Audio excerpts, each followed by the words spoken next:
Support for the Capital Connection comes from United University Professions, representing 37,000 academic and professional employees at SUNY campuses and teaching hospitals across New York State. Frederick E. Cole, President, uupinfo.org.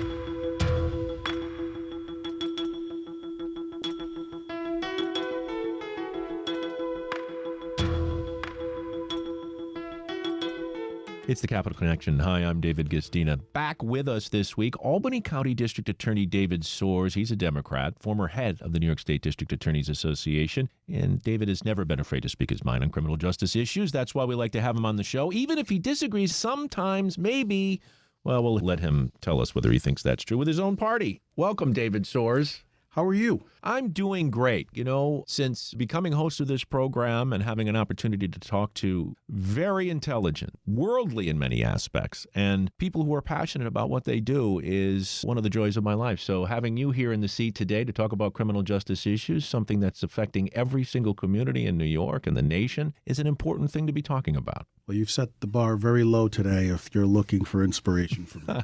Not so, because you've been outspoken on the issue of bail reform.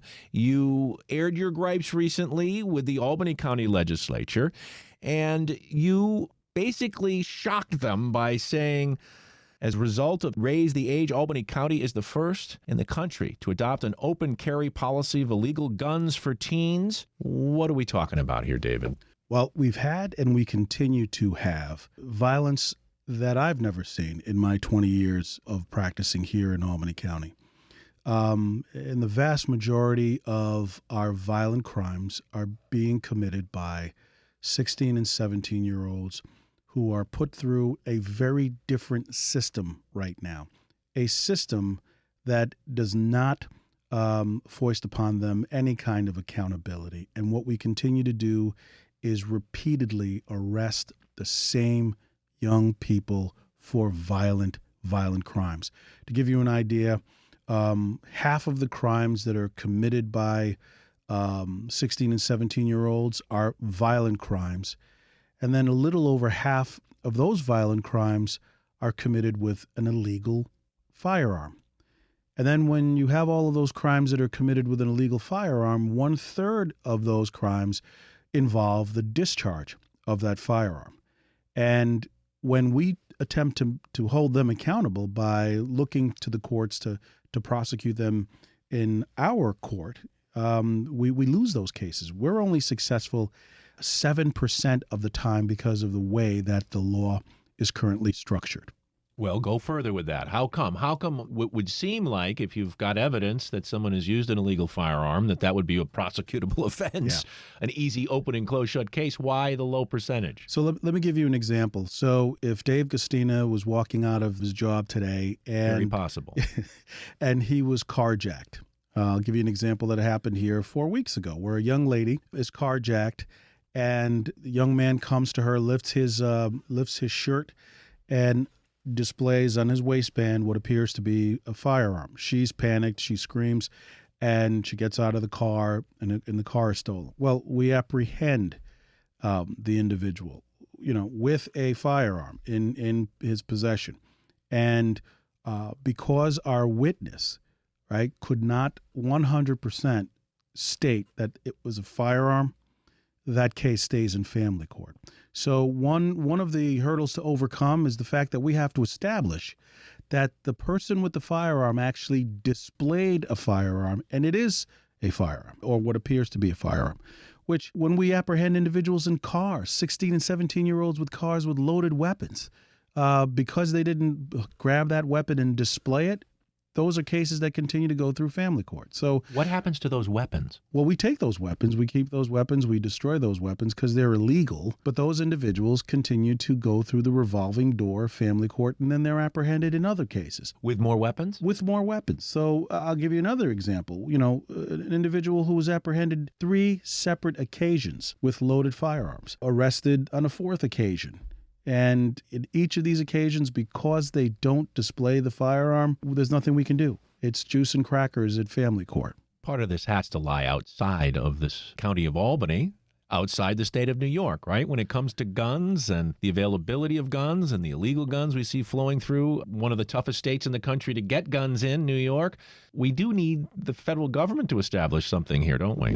We need a combination of things. What we need is the federal government to step in to provide a blanket policies for the rampant availability of firearms. You know, individuals can travel over borders, for example, in Vermont, where it's much easier to acquire a weapon. And then, you know, you're creating a viable marketplace in places like Albany by going across state lines. And quite frankly, we do know where most of our guns are coming from. We call those the iron pipeline. It's usually from southern states, but Vermont also plays an important role in that. So what you do need is federal legislation coupled with sensible legislation here at the state. But what we seem to have right now, David, is a situation where Republicans refuse to actually lay blame on the availability of guns, and Democrats refuse to actually hold accountable the individuals. And it places prosecutors and those of us involved and responsible for public safety in a very tough position. We cannot continue to apprehend young people with illegal firearms and have no means to hold them accountable. By the same token, we cannot continue to exist in an environment where the availability of firearms is as easy as ordering a pair of socks from Amazon. Ghost guns. Ghost guns is exactly what I'm talking about, because there are no regulations that prevent an individual from acquiring what is an 80% developed weapon and then, you know, taking the measures to incorporate into that weapon the remaining 20% to make that a viable weapon. That's what a ghost gun is. There are companies that are out there profiting. They know exactly what they're doing, and through mail order, people are able to get weapons. And your department has been collecting these in Albany County? Albany County, the Albany Police Department has been doing an exceptional job of engaging in not only gun interdiction strategies, but also executing search warrants where necessary and picking up guns. And over the last 5 years, what we've seen is the steady drip, an increasing drip of ghost guns. There was a recent column by Chris Churchill of the Times-Union talking about why does Albany have more gun-related issues than Schenectady, a neighboring city. Of course, it's Albany, Schenectady, and Troy. They're all suffering gun violence problems, but is Albany more of the direct part of the pipeline that comes up, or is that a real fair dividing line? So if you look at Albany, historically, we've seen the issue go from city to city. When Albany is experiencing, you know, wonderful public safety outcomes, you will see events take place in Schenectady. And it tends to move around because the individuals involved in that lifestyle tend to inhabit all of those communities. But Albany, right now, we are, as a matter of fact, I think on a trend to continue to see the violence that we're seeing right now, because it's not only the coupling of the availability of weapons, illegal weapons, but it's also the young people that are willing to use those weapons. Then you add a third outlier there, which is the real lack of investment into our youth and sustained, you know, investment, and that doesn't bode very well. I've been saying for 20 years now, if you want to see what your community is going to look like with respect to violence, see what we're investing in right now with our 10-year-olds, because these are the kids that are going to be growing up in the same environment. And if we're not investing in them and if we're not taking care of them right now, they're going to be the problem for us in the future. Speaking of investment, I wondered what your reaction is to Governor Kathy Hochul, along with New York City Mayor Eric Adams and State Attorney General Tish James this week announcing new targeted steps to address the roots of gun violence, they say. Mayor Adams says the $485 million plan, known as a Blueprint for Community Safety, will pour resources into New York City communities and neighborhoods most affected by gun violence. It includes $118.3 million for early intervention efforts prevent young people from turning to gun violence, and over $50 million to improve substandard public housing conditions. At least $68 million would help New Yorkers better access public benefits, also funds for mental health resources and for improving police-community relations. That's New York City. Now, you and I had a conversation before coming on air about the whole issue of how New York's law used to provide a lot of services that were available for people when they had interaction with law enforcement. to help them going forward, and a lot of those were stripped away in the new law. So Yes. now we come with incentives again here from this latest announcement. What's your reaction? Oh, I was very pleased to hear about those investments in New York City. Now, there weren't a lot of details with respect to exactly where those dollars are flowing to, but I understand the state has put in $6 million, and the other 479, I believe, were pre-existing dollars, and I guess they'll be deployed specifically. $30 million from the state, plus $6 million to help the city beef up its gun violence prevention tax force. Wonderful. And my hope is that we're going to see some similar investments here in Albany. You know, the problem that we have, and this is a problem that I think exists in every community, is the fact that so much of public safety is foisted upon the shoulders of law enforcement and the criminal justice system. We have a function, to be sure. Our function is to remove from community those people that continue to present a clear and present danger. But there are other functions that need to be had, and what we're seeing happening right now in New York City is an example of that. You know, the federal government used to have programs that were titled Weed and Seed, which basically describes what is necessary for every community to flourish. It's law enforcement weeding out the problems, and then local government coming in and seeding those same communities in hopes of that we have wonderful fruit to bear. And what we do not have in communities right now is investment. Part of that is because you have crime that will run out private investment. When you have communities where CVSs are closing, where Rite Aids are closing, where McDonald's are closing or Subways are closing, that's a problem. That is a problem because those businesses can flourish anywhere, but it's crime that drives those businesses out of our communities. So private investment, you're not going to see. Government investment, we need to see more of. The news that caught my eye this week when I found out I'd be speaking to you on the Capital Connection, and we are speaking to District Attorney David Soares of Albany County, that Judge Jeffrey Zimmerman blasted New York bail laws. He's on your side, David. He called it a mess. He quoted the Grateful Dead from their song Box of Rain, and he said clearly the bass player and lyricist of the Grateful Dead had never read New York's bail reform statutes. Instead of direction, the statute provides judges with obfuscation and legislative sleight of hand. Now we're talking about judges here, and you've, I know, always advocated for giving the judge discretion. Look, I don't know why I have to always start conversations with saying that I am a Democrat.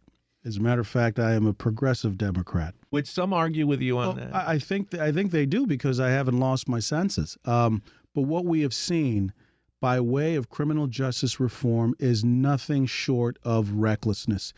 When you remove from the criminal justice system the ability of judges to exercise discretion to even consider dangerousness, that to me is insane. We are in the criminal justice system. We deal with dangerous people, and we apprehend the men and women who go out there, put their lives on the line to apprehend dangerous people, bring them in. Prosecutors can't articulate how dangerous these people are. Judges can't consider it. And the only thing a judge can consider is whether or not this individual will appear next time in court. So we're not taking into consideration the safety of community anymore. What we're doing is taking into consideration whether or not a defendant is going to be punctual. That, to me, is the height of insanity. You know, we see what many argue is unequal justice under the law because of the way our criminal justice system is organized. So, for example, we'll just use a real simple analogy and I'll get your reaction. Those with the most money win in this game because they can hire the lawyers to weed through the evidence, to find the best arguments. And those with the least end up with the public defenders in a plea deal or worse. And because of that money gap, often the best defense is the best you can buy. Look, no one is ever going to argue the inequities that exist within the criminal justice system. Those are the same inequities that exist in the medical field. Those are the same inequities that exist in education, everywhere else.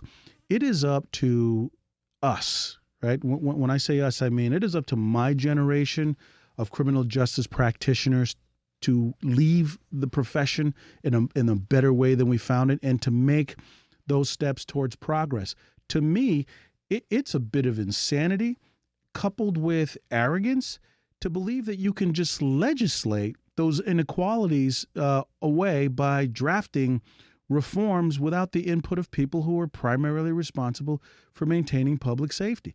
And so we have a much more dangerous state right now.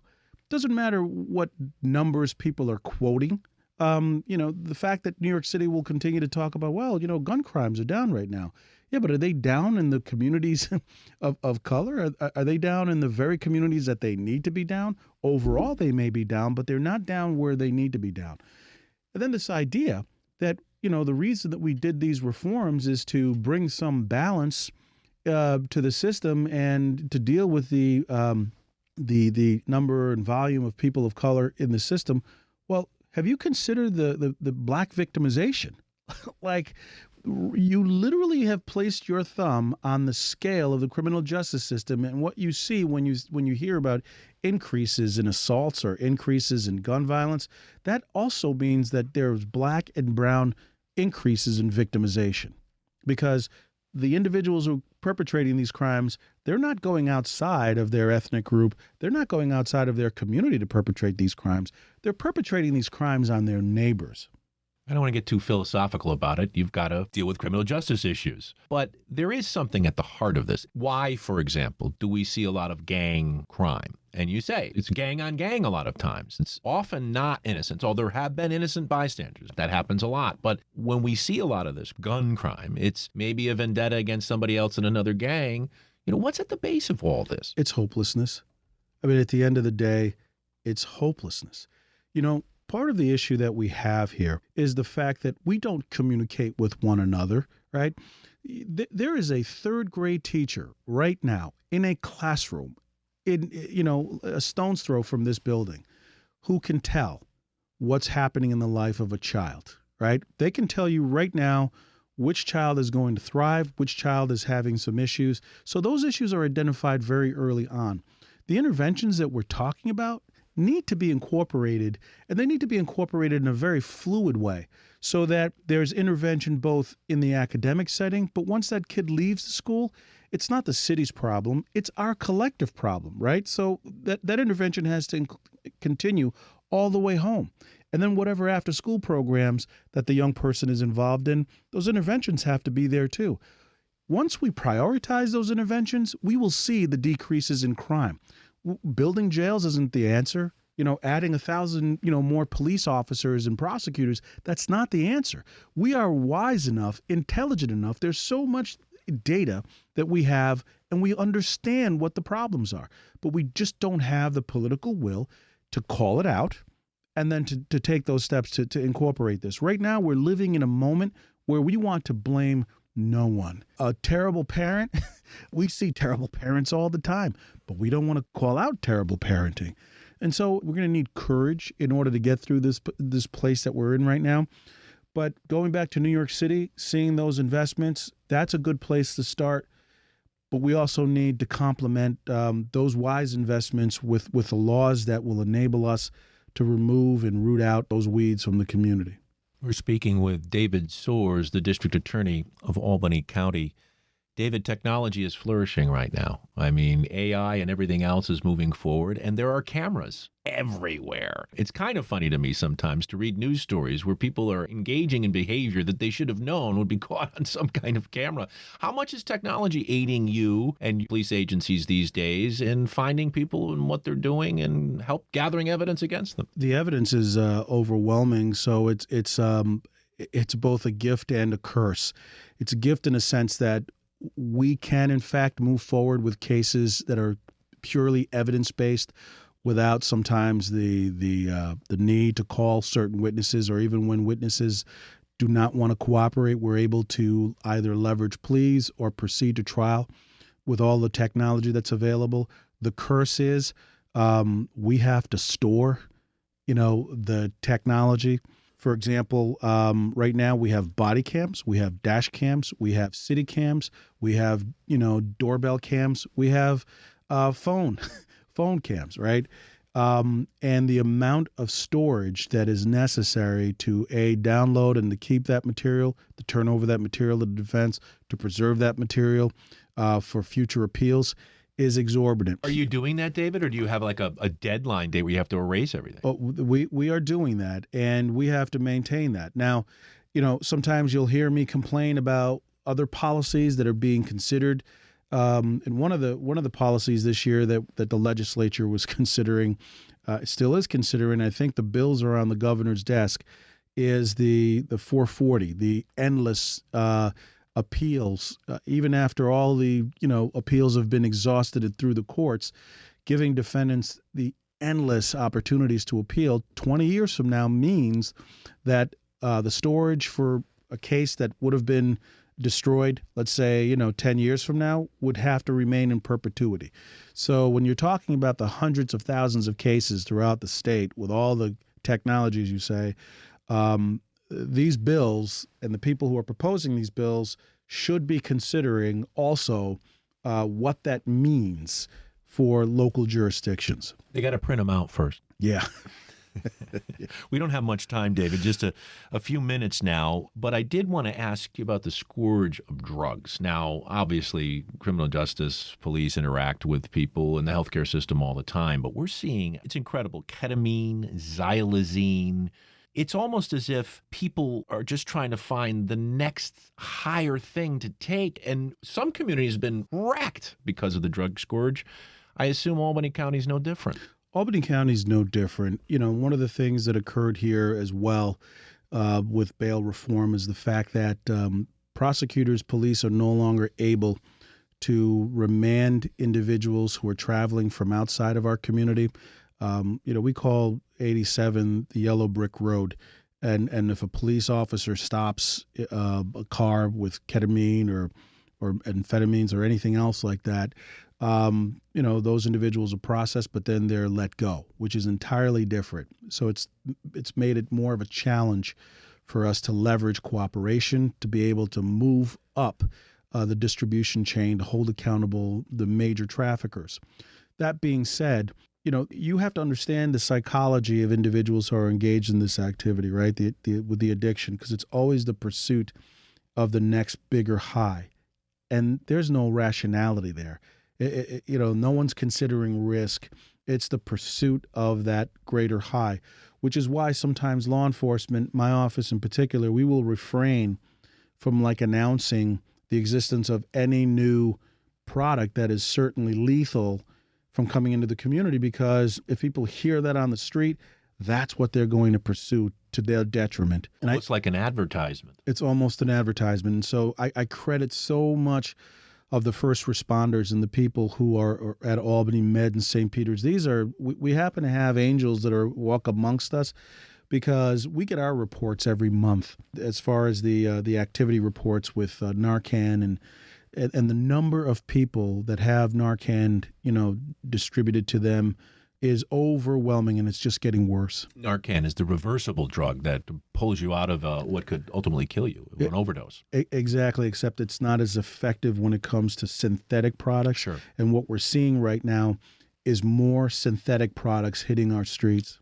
Not great news. Well, there was big news this week, and as a prosecutor, DA, I think it's worth, since the former president is from New York, asking you about former President Donald Trump. Another indictment now, this one for January 6th, the riot, the attack on democracy, trying to stop the certification of Joe Biden's win in the election. And we've seen the slip sliding that he can do. On his side, of course, is being a former president, and a seemingly unbelievable ability to continue to gather people who want to support him no matter what he's done. Well, it speaks to where we are as a country right now, that we can have a former president who was committing crimes out in the open and in plain sight, and still be leading in the polls with almost half of the country. My hope here is that Chief Justice Roberts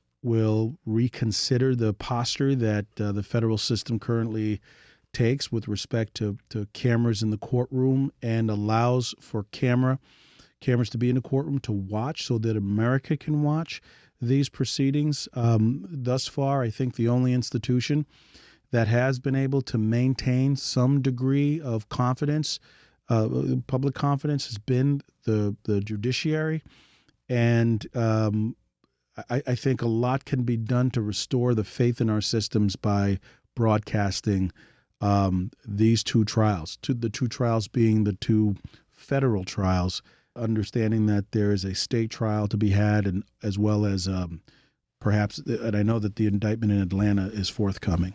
Well, and I think if you follow what he's done, he really has attacked almost every system that we have in our country, whether it's the healthcare system, the criminal justice system, the governmental system in Washington, the democracy itself. And the idea that you could have so many Americans not trust the very systems that underpin that democracy and put their faith in one person is frightening. It's so frightening, but I think we set ourselves up for this in the sense that we don't teach civics anymore in schools. And we have a very broad part of our population that themselves are hurting, I think, economically as well as in many other ways. And I think that the conditions are ripe for, we saw this happening in Germany, and it's happening here in this country. Not all of us are doing as well as we should be. People feel as though the great American promise has been they've been deprived from it. And when you have an individual that can come in and whose only skill is to divide, he's been a cancer in our democratic system.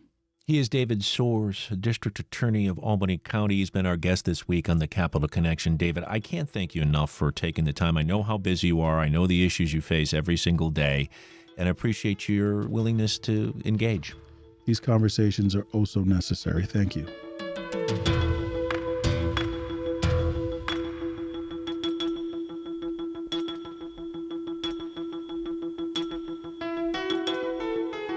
The Capital Connection is a production of WAMC Northeast Public Radio. You can listen to The Capital Connection anytime at WAMCpodcast.org or anywhere you get your podcast. And join us again next week at this same time for another political conversation. For The Capital Connection, I'm David Guistina.